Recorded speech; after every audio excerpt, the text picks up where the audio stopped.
At this point in the year, around the time of the national holiday that defines us, albeit in the image of a Welsh-born missionary, it's always worthwhile asking the question, who are the Irish and where do we come from?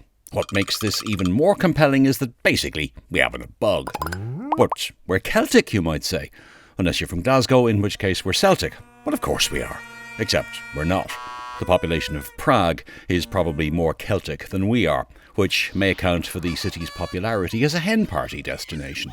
Some wedding planner has obviously done her research and worked out that if you want a truly Celtic-themed weekend piss-up, the Czech Republic is far more authentic and cheaper than a weekend in Temple Bar. We've probably been fooled for so long because a couple of Celts popped over in the Bronze Age on a ferry from Fishguard and deliberately dropped loads of misleading artefacts like toilet brushes and posh combs in ancient Irish guest houses just to fool archaeologists into thinking that they once owned the place.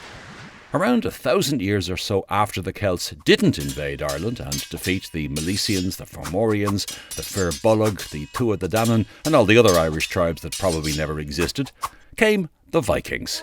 Now they were real, very real.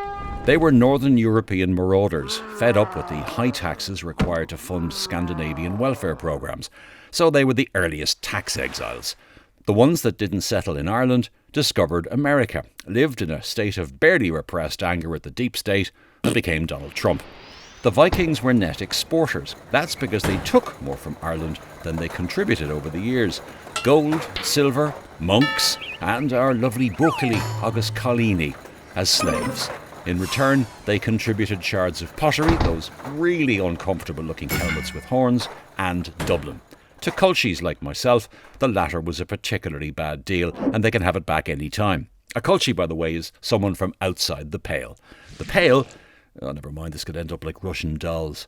Anyway, in case you're still interested in who we are, which is highly improbable at this point, it seems, according to that wonderful fallback, a recent survey, that we have a bit of French, English and Scandinavian in our makeup, as well as the DNA of a travelling salesman called Finbar, who made a living selling spurious relics of the True Cross while spreading his seed wherever he went. Hey. By the way, they've also discovered lots of Irish DNA in Scandinavia.